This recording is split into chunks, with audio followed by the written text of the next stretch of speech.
"The governess will keep silent," said Lady Hardisford, as governesses do, and Miss Juliet Farr, who had just been about to correct a point of mathematics that the great visiting philosopher had got badly wrong, closed her mouth and looked at her plate, and the Duke of Ashdean, watching from across the table, felt a flicker of something he could not name. It was a dinner of the learned. Lord Hardisford collected clever men the way other peers collected horses, and tonight his table glittered with them: a philosopher, an astronomer, a member of the Royal Society, and the Duke of Ashdean himself, who had a reputation as one of the best mathematical minds in England, and had come, frankly, expecting to be bored, because the clever men one meets at dinners are rarely as clever as their reputations. He had not been disappointed in that expectation. The philosopher was pompous, the astronomer was wrong, and the man from the Royal Society had spent 20 minutes explaining a theorem the Duke had understood at 19. And through all of it, silent at the foot of the table where the governess sat when she was permitted to dine at all, brought down tonight only to make up an awkward number, a plain young woman in grey had been listening, and the Duke of Ashdean, who noticed things, had watched her listen. He had watched her face when the astronomer made his error, a small, precise flicker of disagreement, instantly suppressed. He had watched her when the philosopher mangled his logic, the same flicker, the same suppression. And just now, when the Royal Society man had stated, with enormous confidence, a mathematical proposition that was simply and demonstrably false, the Duke had watched the governess draw breath to speak, and had watched Lady Hardisford silence her with a look and a word: "The governess will keep silent," as though the very idea of the woman in grey having anything to contribute were a small social embarrassment to be smoothed over. The governess kept silent, but the Duke of Ashdean had seen her face before she did, and he had seen, in that suppressed flicker, something that the whole glittering table of celebrated men had entirely lacked, and it interested him more than anything had interested him in a year. "Forgive me, Lady Hardisford," the Duke said, into the small awkward silence, "but I find I should like to hear what your governess was about to say. Twice now this evening I have watched her disagree with the learned gentleman at this table, silently, and suppress it, and I confess my curiosity is roused. Sir," he turned to the Royal Society man, "you have just stated that no number can be both a square and a triangular number above unity." "Miss Farr," said the governess, very low, her cheeks flaming. "Juliet Farr, Your Grace, I really could not." Miss Farr looked as though she disagreed. "I should like to know why. Miss Farr, do you disagree?" The whole table had turned to look at the governess, with expressions ranging from Lady Hardisford's frozen mortification to the Royal Society man's condescending amusement. It was, the Duke understood, a cruel position to put her in. A servant, called out to contradict her betters, certain to be humiliated whether she spoke or stayed silent. He half regretted it, but he had seen her face, and he could not help himself, because he had spent his whole life among clever men, and he had a hunger, deep and rarely satisfied, for a mind that was actually better than his own, and something told him, something in that suppressed, precise flicker, that he had found one at the foot of the table, dressed in grey, told to keep silent. Juliet Farr looked up, and the Duke watched her make a decision, watched her weigh the certain punishment of speaking against something else, some deep private refusal to let a false thing stand unchallenged when she knew it to be false, and watch the second thing win, as it will always win in the truly gifted, who can bear a great deal but cannot, in the end, bear a lie about the thing they love. 36, Juliet Farr said. "I beg your pardon?" said the Royal Society man. 36, she repeated, and though her cheeks were scarlet, her voice had gone steady and clear, the voice of a person on the one ground where they cannot be shaken. "It is the square of 6, and it is also the 8th triangular number, 1 plus 2 plus 3 and so on to 8. It is both a square and a triangular number, and it is a great deal larger than unity, and so your proposition is false, sir. Nor is it the only such number. There are infinitely many, 1, 36, 1225, and so on without end. They are generated by a recurrence I could write out for you, if you had paper, which arises from the solutions to a certain equation the Duke of Ashdean will recognize, as it is one Fermat proposed, and which I first read about in Lord Hartisford's library when I was meant to be dusting it." She lowered her eyes again. "Forgive me. You did ask, Your Grace. I have been told my whole life that I ought to keep silent, and I am usually able to, but I find I cannot let a false thing about numbers stand when I know it to be false. It is a great fault in me. I do beg everyone's pardon."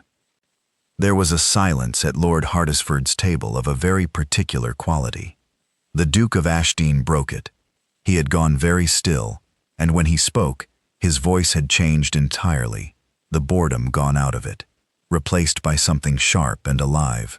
"The recurrence," he said. "Write it out in your head. You needn't have paper. The next such number after 1225. 41,616, said Juliet Farr, without a pause.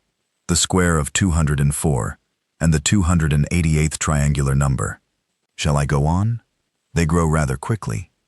Pell's equation, the Duke said softly. You solved it in your head. You have derived, at a governess's dinner, dusting Lord Hartisford's library, a result that half the men at this table could not produce with a week and a stack of paper. He looked at her, really looked. The plain gray governess who had just, quietly and without any triumph at all, outthought the assembled learning of the county. "Miss Farr, where did you learn mathematics?" "Nowhere, Your Grace," Juliet said. "That is, I taught myself. From books. My father was a schoolmaster. He taught me my letters and my sums, and then he died when I was 12, and I was sent to earn my living, and I have taught myself everything since, out of whatever books I could reach in whatever houses I served in. I am not supposed to. It is not thought suitable, or useful, or seemly in a governess, to understand the things I understand. I am meant to teach little girls their globes, and their French, and their deportment, and I do, and I keep the other thing hidden, because a governess who is cleverer than her employers does not keep her position long. Tonight was a mistake. I ought to have kept silent, as Lady Hartisford said. I usually can." She looked down at her plate. "I would be very grateful, Your Grace, if you would allow me to keep silent now, and let the gentlemen return to their conversation, and forget that a governess forgot herself over the triangular numbers. It will go easier for me if you do." But the Duke of Ashdean had no intention whatsoever of letting the table return to its conversation, because he had just watched a self-taught governess solve Pell's equation in her head at the foot of a dinner table, and he understood, with the certainty of a man who had spent his life looking for exactly this and never found it, that he was in the presence of a mathematical mind greater than his own, greater perhaps than any in England, hidden in grey wool and told to keep silent, and that it was, quite simply, the most extraordinary and the most outrageous thing he had ever encountered, both at once. Extraordinary that such a mind existed, outrageous that the world had buried it in a schoolroom and ordered it to be quiet. He could not stop thinking about her. He told himself it was the mathematics, and it was, in part, the mathematics.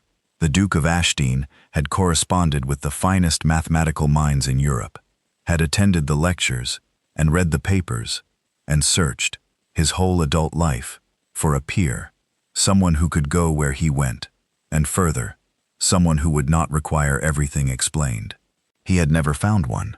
The clever men were all a step behind him, and it was lonely, the particular loneliness of the very gifted, who long for someone to catch the ball they throw and throw it back harder. And a self-taught governess at a country dinner had caught his hardest throw and returned it with interest, in her head, and been ordered to apologize for it. He made inquiries. It was not difficult. A duke's inquiries never are. He learned that Miss Juliet Farr was 23, the orphan daughter of a village schoolmaster, and had been in service since she was 12, first as a nursemaid, then as a governess, moving from house to house as such women do, teaching other people's children the accomplishments she was permitted to have, while hiding the genius she was not. He learned that she was thought, in the servants' halls of the county, a strange, quiet, bookish creature, well enough liked but odd, given to reading things no woman ought to read, likely to end her days a poor companion to some dowager, if she was lucky, and in the workhouse if she was not. He learned, in short, that England had produced, once in a generation, a mathematical genius of the first rank, and had put her in gray wool and sent her to dust libraries and told her to keep silent, and would, if nothing intervened, waste her entirely and never know what it had thrown away. The first parcel arrived 3 weeks after the dinner, and Juliet Farr wept over it, alone, in her cold attic room, which she had not done in years. It came without a name, a flat package wrapped in plain brown paper, addressed to her in an unfamiliar hand, and when she opened it, she found inside 3 books she had wanted her whole life and never dreamed of holding. A bound volume of the latest memoirs of the Continental Academies, a treatise she had seen referenced 100 times and never been able to reach, and a slim new work by a French geometer that could not have been more than months in England. There was no letter. There was only, tucked inside the first volume, a single unsigned card, on good paper, in the same unfamiliar hand, which said, "For the gentleman of Kent, whoever she may be, because a mind like yours should not have to starve. Read them. There will be more." Juliet sat on the edge of her narrow bed with the books in her lap and cried, and she could not entirely have said why, except that she was 23 years old, and no one had ever, in the whole of her life, given her anything for the sake of the thing she truly was. She had been given wages, and cast-off gowns, and grudging bread, and the occasional kind word for the governess. But no one had ever looked at the hidden thing, the real thing, the mind she kept locked away, and said, that thing, you are, the thing they told you to hide, that is worth feeding. Here, I have fed it. There will be more. It undid her completely. It was, she thought, holding the books, the single kindest thing that had ever been done to her, and she did not even know whom to thank, and perhaps that was why she could let herself weep over it, because a gift with no name attached asks nothing back, expects no gratitude, cannot be a transaction, and so she could receive it wholly, the way she had never been able to receive anything, and it broke something open in her that had been sealed shut since she was 12. She suspected the Duke, of course. She was far too intelligent not to. There was no one else it could plausibly be. No one else at that dinner had understood what she said. No one else in her narrow world had the means, or the learning, or the reason. But she did not let herself be sure, because to be sure would have meant to hope, and hope was the one luxury a woman in her position could not afford, and so she told herself it might be Lord Hartisford, or some anonymous well-wisher, or a mistake, anything but the thing it plainly was, which was that the Duke of Ashdean had gone home from that dinner and been unable to stop thinking about the governess who solved Pell's equation in her head, exactly as she had gone home, unable to stop thinking about the one man who had ever asked to hear what she was about to say. She read the books by candle-end, in the stolen hours, the way she had read everything her whole life, and she was better for them, sharper, fed at last. And when the next parcel came a month later, and the next after that, each with its unsigned card in the same hand, each feeding the starved and hidden thing, Juliet Farr stopped pretending to herself that she did not know who sent them, and started, against every instinct of self-protection she possessed, to live for the day each one arrived. It was the most dangerous thing she had ever done. She knew it was dangerous. A governess who begins to live for a duke's anonymous parcels is a governess preparing herself for the longest fall there is. But she could not stop, any more than a starving woman can refuse bread, and so she read, and hoped in secret, and denied the hope, and waited for the next plain brown parcel, and did not know that the man who sent them lay awake in his great house, wondering whether she had understood, whether she had guessed, whether the woman whose mind he could not stop thinking about had begun, perhaps, to think of him. The Duke of Ashdean decided that something would intervene. He was not at first entirely honest with himself about why. He told himself it was for the mathematics, for the advancement of learning, for the correspondence he might have, for the sheer intellectual crime of letting such a mind rot in a schoolroom. He arranged, through channels, to have books sent to her anonymously. The works she would not otherwise be able to reach, the latest papers from the continent, sent in plain wrappers to the governess at Hartisford, so that she might at least feed the mind the world had told her to starve. He told himself this was charity, the patronage a wealthy man of learning owes to a neglected talent. But charity does not keep a man awake. Charity does not make a man reread a governess's face across a dinner table in his memory, the flame in her cheeks, and the steadiness in her voice as she said 36. Charity does not make the Duke of Ashdean, one of the most eligible and elusive men in England, find excuses to call at Hartisford, again and again, over the following months, on the flimsiest of pretexts, in order to contrive a quarter of an hour's conversation with a governess in a corner. Conversation about numbers, always about numbers, because numbers were the one ground on which she would meet him as an equal, forget to be a servant, forget to keep silent, and become, for a quarter of an hour, entirely and blazingly herself, quick and fierce and joyful and free, throwing the ball back harder than he threw it, the only person he had ever met who could. There was one such afternoon he kept ever after in his memory, because it was the moment he stopped being able to pretend it was only the mathematics. He had come to Hartisford on the pretext of returning a book to Lord Hartisford's library, and had contrived, as he always contrived, to find Juliet alone among the shelves, in the hour when the children were at their music. He had brought her a problem, a genuinely hard one, a question about the distribution of primes that had defeated better-known men than himself, not to test her, precisely, but because sharing it with her had become the thing he looked forward to most in his weeks, and he could no longer imagine wrestling with a good problem without wanting to hand it to her and see what she made of it. She took it from him, the single sheet of his working, and she read it standing by the window, and he watched her face change as she read, watched the gray governess fall away, and the mathematician surface, the whole of her sharpening and brightening and coming alive. She was silent for a long while.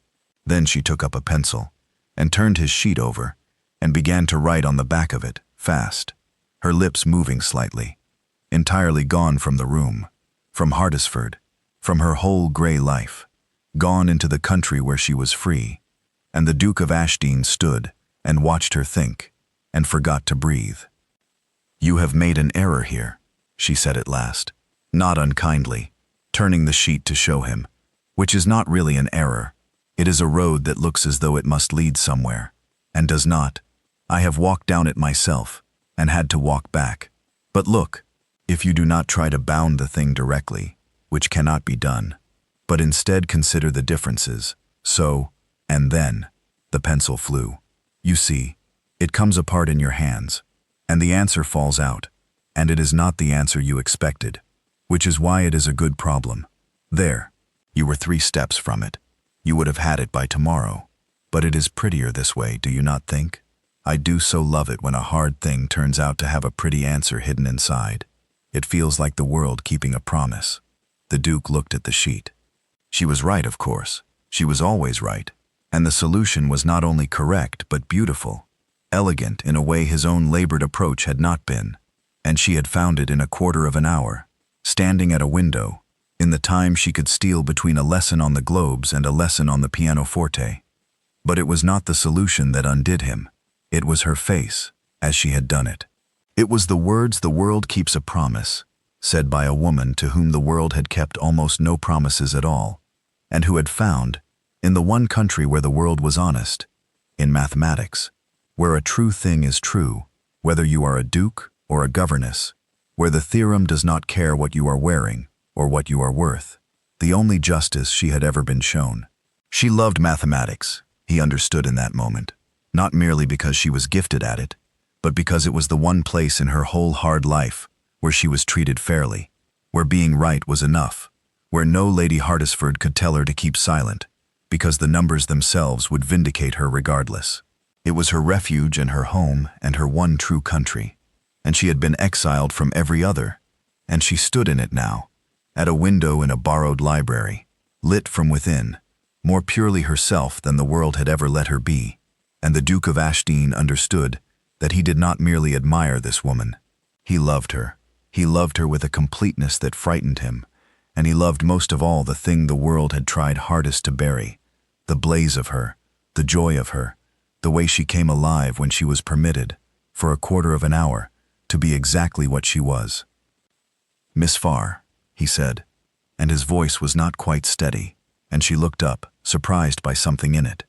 "Do you know what you are?" Truly? Not what they tell you, what you actually are. She flushed, and the blaze dimmed a little, the governess creeping back. I am a woman who forgets herself over problems, Your Grace, and talks too freely to a duke because he is kind enough to pretend she is his equal in the one thing she can do. I know exactly what I am. I am reminded of it every hour of every day. That is not one of these. No, the duke said, you are wrong, and it is the only thing I have ever heard you be wrong about, and I intend to spend a great deal of effort correcting it. You are not forgetting yourself over these problems, Juliet. These problems are the only place you are permitted to remember yourself. The gray woman who keeps silent at Lady Hardisford's table, that is the forgetting. This, he touched the sheet covered in her flying hand. This is you, remembered. And I am not pretending you are my equal. You are not my equal. You are my superior, comfortably, in the thing I have spent my whole life being best at, and I have never said that to another living soul, and I say it to you gladly, because it is simply true, and because a man who cannot bear to be bested does not deserve to meet a mind like yours. He stopped, aware he had said far more than the mathematics warranted, and she was staring at him now, the pencil forgotten. Forgive me. I came to return a book. I shall come again next week, if I may. I find these afternoons have become rather the most important hours of my month, which is a foolish thing for a duke to confess to a governess, and I have confessed it anyway, and I shall let myself out.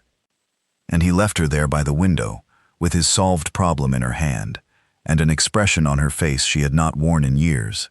And Juliet Farr stood a long time after he had gone, holding the sheet, and did not dare to name what had begun to happen in her chest, because she had been taught her whole life exactly what she was worth, and hope, for a woman like her, was only a longer way of being hurt. But she kept the sheet. She kept every sheet, and that, though she would not admit it even to herself for months, was its own kind of answer. It was not charity.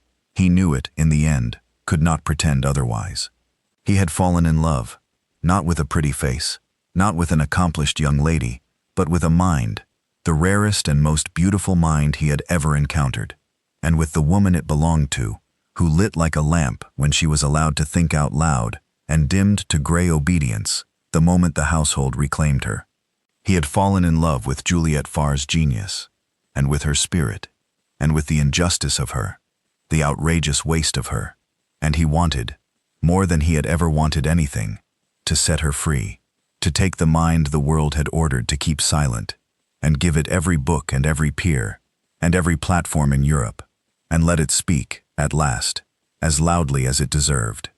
There was only one difficulty, and it was the difficulty that had stood in the way of every one of these stories, that a duke did not marry a governess, and that Juliet Farr, who had spent her whole life being told to keep silent and stay in her place, would be the last woman in England to believe that the Duke of Ashdean could possibly mean anything by his quarter hours in corners, but a wealthy man's passing interest in a curiosity, a talking dog, a calculating governess, a 9 days' wonder to be enjoyed and set down.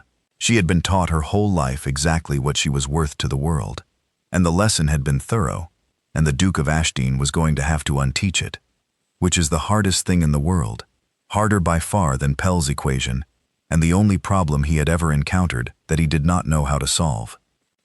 The crisis came, as such crises do, from the collision of her genius with the world's refusal to allow it. It began with a paper. The Duke, in his correspondence with Juliet, for the quarter hours in corners had grown by then into a genuine correspondence, letters carried discreetly, pages of mathematics passing between the Duke of Ashdean and the governess at Hartisford, had urged her to write up one of her results, a genuinely new theorem, elegant and deep, that she had produced almost carelessly in the course of a letter, and that the Duke had recognized at once as the kind of thing that made reputations. Write it up, he had urged her. Let it be seen. It is too fine to stay hidden in a governess's letters. And Juliet, cautious, knowing what she was and what the world permitted, had written it up, but had refused, absolutely, to put her own name to it, because a woman's name on a mathematical paper would ensure only that it was never read. Send it as your own, she had written to the Duke, or as no one's. It does not matter to me whose name is on it. It matters only that the thing itself be known. The truth does not care who speaks it. Let it be spoken however it can be. The Duke had refused to put his own name to her work. He was not that kind of man. And so a compromise had been reached.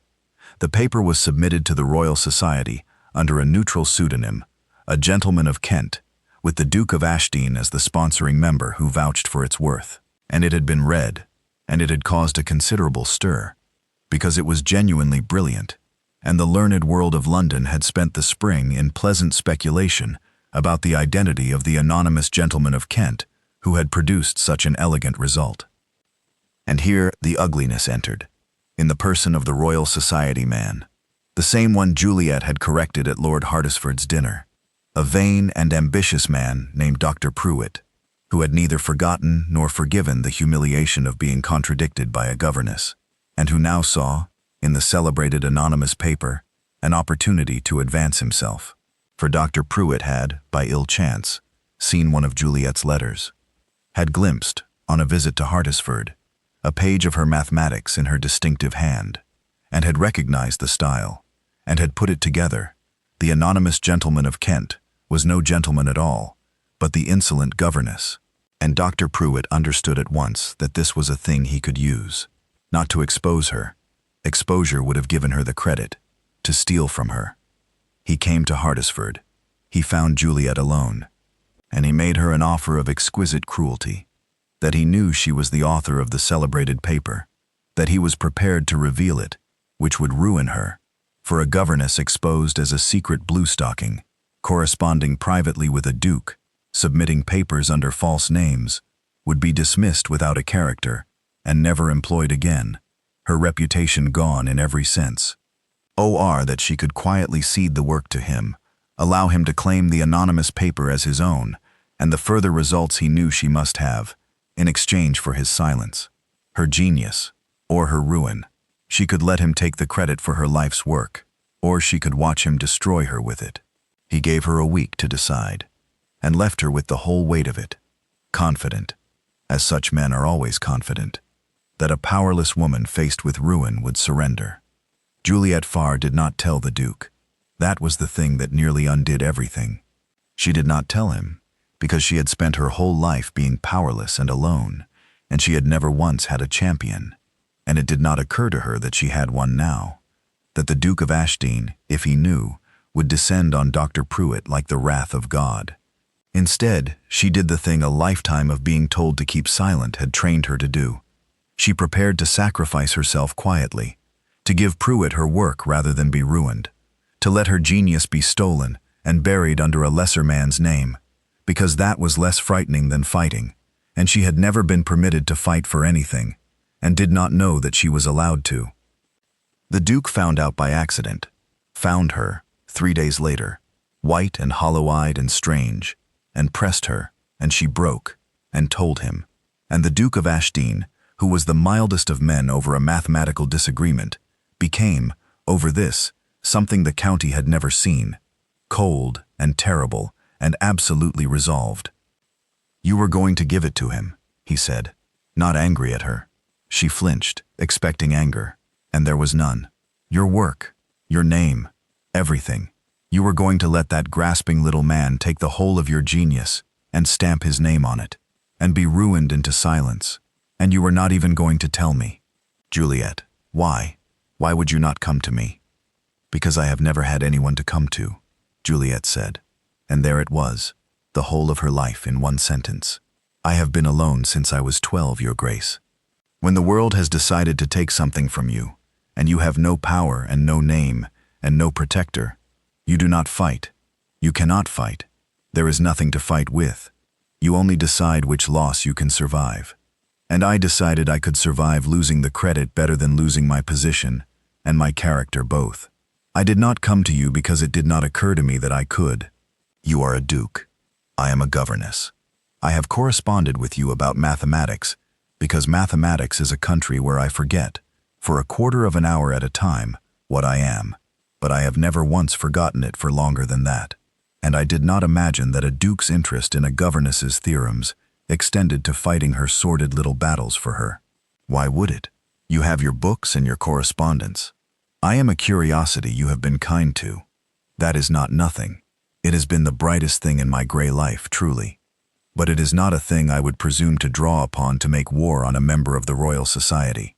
So no, I did not come to you. I made my calculation, as I have always made my calculations, alone." And the Duke of Ashdean looked at the woman he loved, who had just told him, without self-pity, that she had never in her life had a single soul to turn to, and had assumed, reasonably, from everything the world had ever taught her, that she did not have one now. And he understood that the theft of her theorem was not even the real crime. The real crime was older and larger. It was the whole long lesson of her life, the lesson that had taught a genius to think of herself as a curiosity, to expect nothing, to surrender rather than fight, to keep silent. Dr. Pruitt was only the latest thief. The world had been robbing Juliet Farr since she was 12 years old, and the worst of what it had stolen was not her theorems, but her belief that she was worth fighting for. "Listen to me," the Duke said, and he took her cold hands, and his voice was not the voice of a man discussing mathematics. "I am going to say several things, and I need you to hear all of them, because you have been told the opposite your whole life, and it is all lies. The first is that you are not a curiosity. You are the finest mathematical mind in England, and I do not say that loosely. I have measured it, against my own, and against every mind in Europe I have corresponded with, and I am telling you as a professional fact that there is no one, doing what you can do, and the world's failure to know it is the world's disgrace, and not your smallness. The second is that Dr. Pruitt is going to deeply regret the day he threatened you, and that you are not going to give him a single line of your work, because you are not alone anymore, and I am going to enjoy destroying him more than I have enjoyed anything in years. And the third," his hands tightened on hers, "the third is the one you will find hardest to believe, and I am going to say it anyway, and go on saying it until you believe it. I did not seek out your corner at Hardisford, a dozen times over a curiosity. I did not send you every mathematical paper in Europe out of charity. I did it because I love you, Juliet Farr. Your mind first. I will not pretend otherwise, because your mind is the most beautiful thing I have ever encountered. But then all of you, the fierceness and the fear, and the terrible brave loneliness of you, and I have been trying for months to find the courage to say it, and it has taken a grasping little thief threatening you to shake it out of me. You are not a governess I have been kind to. You are the woman I love, and the greatest mind of your generation, and both of those are true at once, and I am done watching the world tell you that you are neither. Now, we are going to deal with Dr. Pruitt, together, and then you and I are going to have a rather more important conversation about the rest of our lives, which I have been rehearsing for weeks, and which can wait, but not very long." The Duke of Ashdean dealt with Dr. Pruitt in a manner the Royal Society discussed for a generation. He did not challenge him privately. He did not simply threaten him, though a duke's threat would have sufficed. He understood, as Juliet had taught him without meaning to, that a private correction would clear the matter in the ledgers, but leave the deeper wrong standing. The wrong of a genius made to hide, of a woman's work claimable by any man who found it, of the whole silent assumption that had let Pruitt believe he could steal from a governess and suffer nothing. That assumption had to be broken publicly, or it would only find another Juliet next year. So the Duke broke it publicly. He arranged for the anonymous paper, the celebrated theorem, the toast of learned London, to be discussed at a full meeting of the Royal Society, with the great and the eminent assembled, and Dr. Pruitt among them, primed and preening, for Pruitt had let it be quietly known that he was connected with the anonymous work, and might, in time, reveal more. And at that meeting, the Duke of Ashdean rose, as a fellow, and asked leave to settle, once and for all, the question of the identity of the gentleman of Kent. "The paper you have all admired," he said, into the hush of the great room, "is the finest new work in number theory, produced in England in 20 years. You have said so yourselves, and you have spent the season wondering who wrote it, assuming, naturally, that it must be some retiring gentleman scholar, some Cambridge man too modest for his name. I am here to tell you that you are wrong, and that the truth is a great deal more remarkable and a great deal more shameful to this society and to this country, and I intend to tell it plainly, because the author deserves to have it told. He let the silence stretch. The gentleman of Kent is not a gentleman. The author of the finest mathematical paper of the decade is a governess. Her name is Miss Juliet Farr. She is 23. She is the orphan daughter of a village schoolmaster. She has been in domestic service since she was 12 years old. She has never had a single day of formal instruction beyond her 12th year. And she taught herself the whole of modern mathematics, out of books stolen from the libraries she was employed to dust. And she produced the theorem you have all admired, not in a study, gentlemen, but in the margins of a governess's letters, in the hours she could steal from teaching other people's children their globes. That is the gentleman of Kent. A self-taught servant woman, the greatest mathematical mind this country has produced in a generation, whom this society would not have admitted to read a paper, whom the world has dressed in gray and ordered to keep silent, and whose work a member of this very body. And here his cold eye found Dr. Pruitt, who had gone the color of ash. A member of this very body attempted, 3 weeks ago, to extort from her, by threatening her ruin, so that he might read it to you as his own. I have the letters. I have the proofs. I have Miss Farr's earlier work in her own hand, dated, witnessed, indisputable. And I have brought it all here today, so that there can be no more anonymity, no more theft, and no more silence. The genius you admired is hers. Whose genius it is has been established. Let the record show it, and let this society decide whether it is prouder of the governess who produced the work or of the fellow who tried to steal it. The room erupted.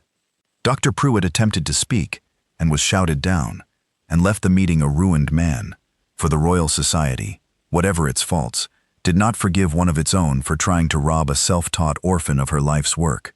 And the story ran through learned England within the week, and Dr. Pruitt's name became a byword, and he resigned his fellowship before he could be expelled from it.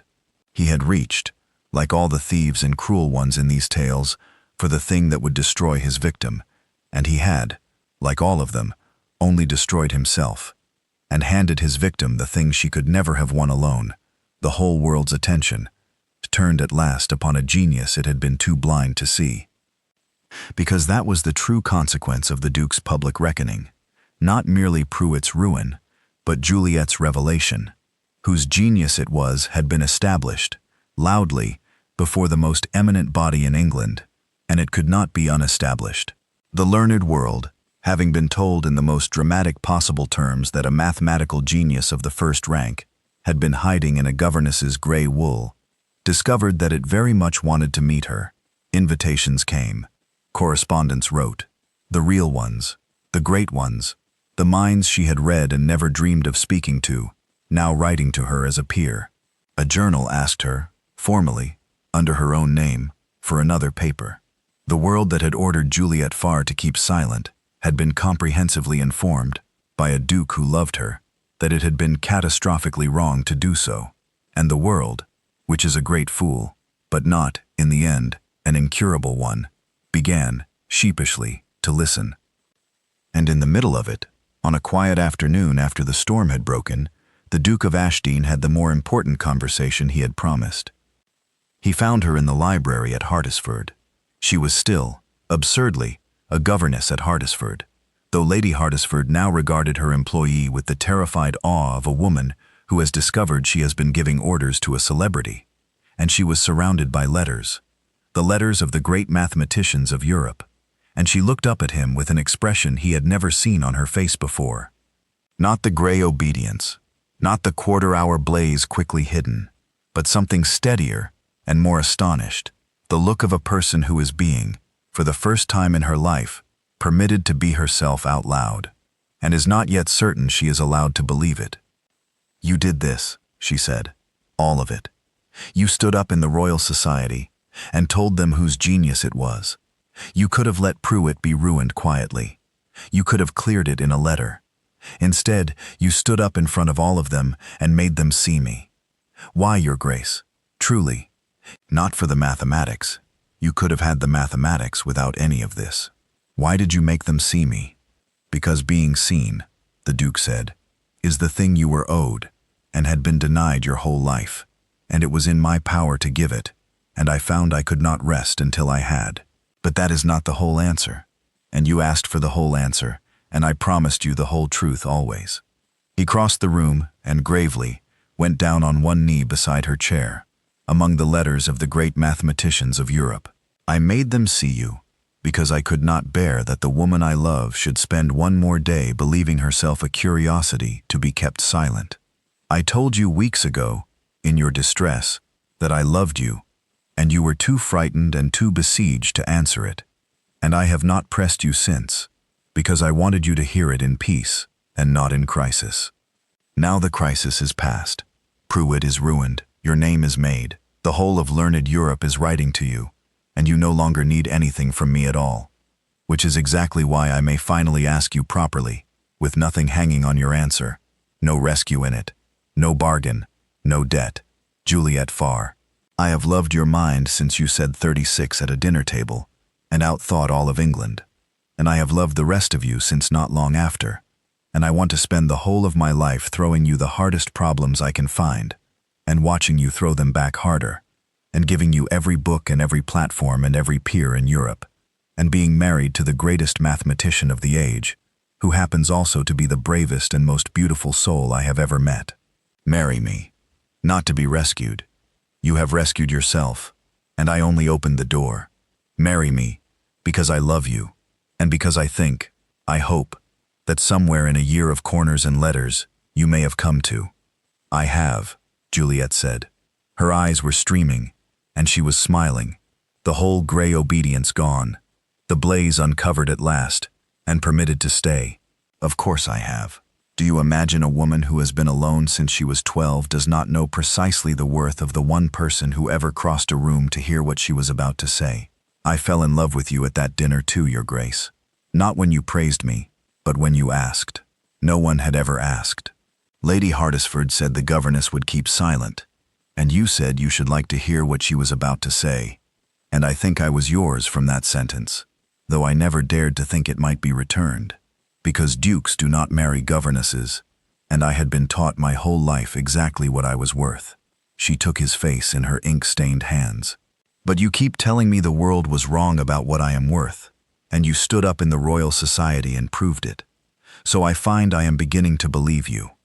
And a woman who is beginning to believe she is worth something is a very dangerous thing, Your Grace, because she may begin to reach for things she was told she could never have. I am reaching for one now, yes. I will marry you, yes." And the Duke of Ashdean gathered the greatest mind of the age into his arms among the letters of Europe, and Juliet Farr, who had been told her whole life to keep silent, was, from that day, never silent again. They were married that summer, and the marriage of the Duke of Ashdean to the governess mathematician was the wonder and the scandal, and in time, the pride of learned England. For the Duchess of Ashdean did not become an ornament. That was the thing that astonished the world and delighted her husband. She became, with his whole fortune and consequence thrown behind her, exactly what she had always been, and had never been allowed to be, a working mathematician of the first rank. She published, under her own name, a steady stream of results that established her, within a decade, as one of the foremost mathematical minds in Europe. She corresponded with the greatest scholars of the age as an equal. She endowed, with her husband, a school for the education of poor girls of talent, girls exactly like the 12-year-old she had been, orphaned and gifted and destined for gray wool and silence, so that the next Juliet Farr, whoever and wherever she was, need not teach herself alone from stolen books, need not hide, need not be told to keep silent. It became the great work of the Duchess's life, that school, second only to the mathematics itself, the determination that no genius should ever again be buried in a schoolroom for want of one person willing to ask what she was about to say. The Duke never once regretted it, never felt, as lesser men might have, eclipsed by a wife whose fame in time surpassed his own. He had spent his whole life lonely for a mind that could go where his went and further, and he had married one, and he counted himself, correctly, the most fortunate man in England. "I did not marry beneath me," he said, when the world occasionally murmured about the governess Duchess, in exactly the tone the world reserves for such things. "I married so far above me, mathematically speaking, that I spend my days running to keep up, and it is the finest exercise a mind can have, and I recommend it to every man, wise enough to recognize a superior intellect when he finds one, and secure enough to marry it. The tragedy is not that a duke married a governess. The tragedy is how nearly the world succeeded in silencing her first, and how many others exactly like her it is silencing still. In schoolrooms and sculleries all over England, this very afternoon, for want of one person willing to say, "I should like to hear what she was about to say." Late in their long life together, a young woman, a scholarship girl from the Duchess's school, herself now embarked on a career in the mathematics that would one day be considerable, asked the old Duchess how it had all begun. She had expected, perhaps, a story of triumph. "It began," said the Duchess of Ashdean, "with a woman being told to keep silent, and a man who refused to let her. I was 23, and I had been silent my whole life. Genuinely silent, my dear. Silent in the way that gets into your bones, until you no longer even believe you have anything to say. And then a man I had never spoken to heard a great lady tell me to be quiet, and he turned to the whole table and said he should like to hear what I was about to say. That is all. It is the smallest thing. It cost him nothing, and it changed the entire course of my life, because no one, in 23 years, had ever wanted to hear what I was about to say." She reached for her husband's hand, old now, still there, still listening as he had always listened. "So I will give you the only advice that matters, and it is not about mathematics. When you are great, and you will be, do not forget the sound of a woman being told to keep silent. You will hear it your whole life. The world is full of it. And when you hear it, you do the one thing that was done for me. You turn to the room and you say, 'I should like to hear what she was about to say.' It is the most powerful sentence in the English language. It made me. Say it to someone, someday. It is how the silence ends, one voice at a time, one person at a time, willing to ask.